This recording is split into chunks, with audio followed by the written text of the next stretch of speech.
ఆయన కృప, ఆయన కాపుదల, ఆయన భద్రత నిత్యము మీకు తోడై ఉండునుగాక.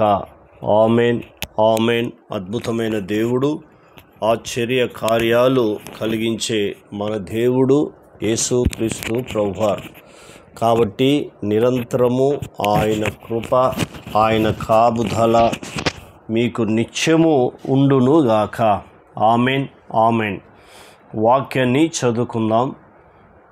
2వ దినవృత్తాంతములు 15వ అధ్యాయము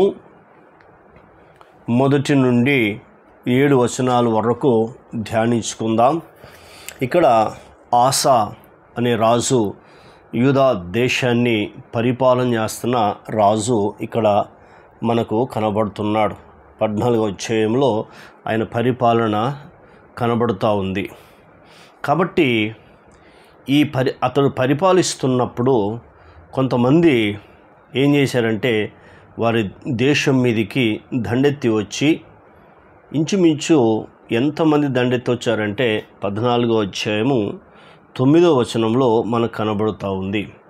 అక్కడ మనం చూస్తున్నప్పుడు వారి మీద దండెత్తి వేల సైన్యము 300 రథములను సమకూర్చుకొని బయలుదేరి అని బైబిల్ చెప్తుంది. ఎంతట? వేల సైన్యము 300 రథాలు, ఇంతమందిని తీసుకొని యూదా దేశాన్ని మీదకి దండెత్తి వచ్చారు. మరి ఆయన 11వ వచనంలో ప్రార్థన చేస్తున్నాడు. 11వ వచనంలో స్టార్ట్ చేశాడు. స్టార్ట్ చేసిన తర్వాత దేవుడు అతన్ని ప్రార్థన అంగీకరించి ఆ ప్రార్థనకి ఏం చేశాడంటే జవాబు అనుగ్రహించినట్టుగా మనకు కనబడుతుంది. 15వ అధ్యాయంలో మనం మొదటి వచనంలో ఇక్కడ ఎవరున్నారంటే, ఇక్కడ చూస్తున్నప్పుడు అజర్యా మీదికి రాగా, ఈయన ఎవరు అంటే అక్కడ యాజకుడిగా పనిచేస్తున్నాడు. ఆ కాలమున దేవుని ఆత్మ ఓదేదు కుమారుడైన అజర్యా మీదికి రాగా అతడు ఆసాను ఎదుర్కొని పోయి ఇలాగూ ప్రకటించెను. చూసాడా? దేవుడు మాట్లాడుతూ ఉన్నాడు. నిజమే, ఇలా ప్రకటిస్తూ ఉన్నాడు. ఏమని ప్రకటిస్తున్నాడో మనము నేర్చుకుందాం. 2వ వచనం, ఆసా, యూదావారులారా, బెన్యామీనులారా, మీరందరూ నా మాట వినుడి. మీరు యెహోవా పక్షము వారైన ఎడల ఆయన మీ పక్షము నుండును. మీరు ఆయన యొద్ద విచారణ చేసిన ఎడల ఆయన మీకు ప్రత్యక్షమగును. మీరు ఆయనను విసర్జించిన ఎడల ఆయన మిమ్మల్ని విసర్జిస్తాడు అని ఒక హెచ్చరిక వాళ్ళకు తెలియపరుస్తున్నాడు. మీరు దేవుని పక్షంగా ఉంటే ఆయన మీ పక్షంగా ఉంటాడు, గుర్తుంచుకోండి. మొదటిది. రెండవది ఏం చేస్తున్నాడంటే, మీరు దేవుని యొద్ద మీరు విచారించిన ఎడల ఆయన మిమ్మును ఏం చేస్తున్నాడంటే మిమ్మల్ని కూడా ఏం చేస్తున్నాడు? విసర్జించును. నువ్వు దేవుని యొద్ద మీరు ఆయనను విసర్జించినడని అంటున్నాడు.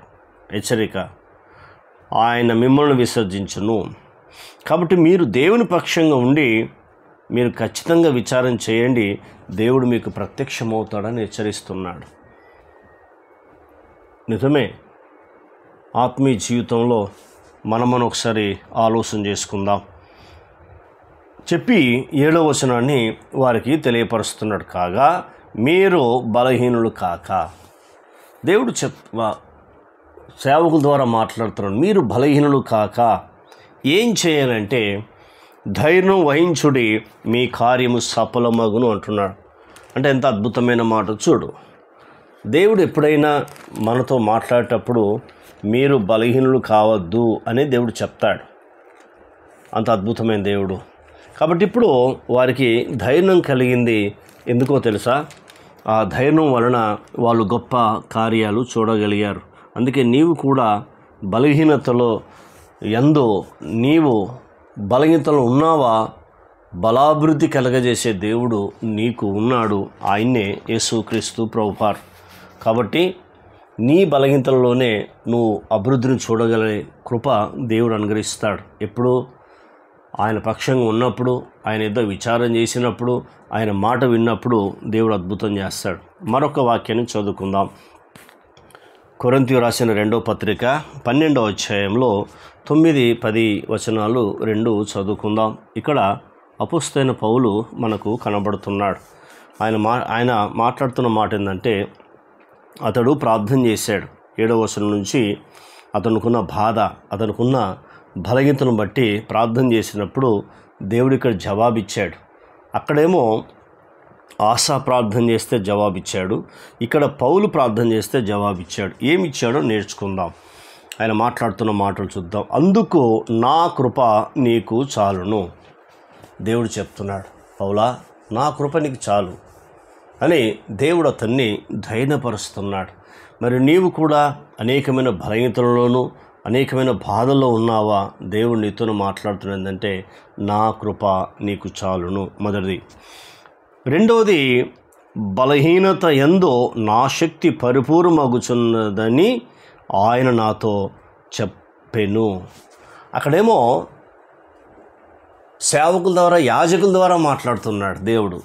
ఇక్కడేమో డైరెక్ట్ ఆయనే మాట్లాడుతున్నాడు. అంటే ఎంత చూడు, కృప ఎంత విస్తరించింది, ఆయన ప్రేమ ఎంత గొప్పదో చూడు.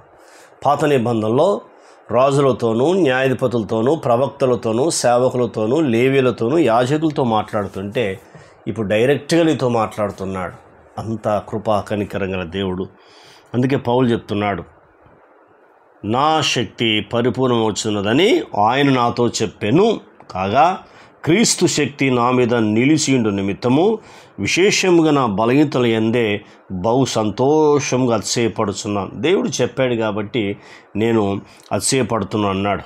తర్వాత నేను ఎప్పుడు బలహీనుడనో అప్పుడే బలవంతుడని చెప్తున్నాడు. నేను ఎప్పుడు బలహీనుడో అప్పుడే బలవంతుడను గనుక క్రీస్తు నిమిత్తము నాకు కలిగిన బలహీనతలలోనూ, నిందల్లోనూ, ఇబ్బందుల్లోనూ, హింసలలోనూ, ఉపద్రవ్యములలోనూ నేను సంతోషించుచున్నానని ఇన్ని మాటలు తెలియపరుస్తున్నాడు. ఒకసారి ఆలోచన చేయి. అక్కడ సేవకులు చెప్పినప్పుడు ఆశ విన్నాడు. ఇక్కడ దేవుడు స్వయంగా ఆయన్నే పౌలు ద్వారా మాట్లాడుతున్నప్పుడు పౌలు వెంటనే దేవునికి రెస్పాన్స్ అయ్యాడు. నువ్వు అవుతున్నావా? దేవుడినితో మాట్లాడుతున్నప్పుడు ఆయన మాటను శ్రద్ధ కలిగి ఉన్నావా? విశ్వాసం కలిగి, నమ్మకం కలిగి ఉన్నావా? ఈ వాక్యం నీ కొరకే దేవుడు మాట్లాడుతున్నాడు. నువ్వే బలహీనతన్నా సరే ఆయన మీద ఆధారపడు. పౌలుకు సహాయం చేసిన దేవుడు, ఆశాకు సహాయం చేసిన దేవుడు నీకు కూడా సహాయం చేస్తాడు. ఆయనే యేసు ప్రభు. ప్రార్థన. కన్న తండ్రి, నీకు స్తోత్రాలు. విన్న మాటలు దుష్టతకు పోకుండా సహాయం చేయండి. ఈ మాటల ద్వారా అయ్యా మమ్మల్ని ధైర్యపరిచి ఆదరించినందుకు వందనాలు. ఆశాకు జవాబిచ్చావు, విజయాన్నిచ్చావు. ఇక్కడ పౌలుకు జవాబిచ్చావు, సంతోషాన్ని, ఆనందాన్ని కలిగించావు. మాకు కూడా విజయము, సంతోషము, ఆనందము కలిగించుమని ప్రార్థన విని జవాబిచ్చినందుకు కృతజ్ఞతలు. యేసు నామములో పొంది ఉన్నాం తండ్రి. ఆమెన్. దేవుడు మనందరిని దీవించి ఆశీర్వించును గాక. Amen, amen, amen.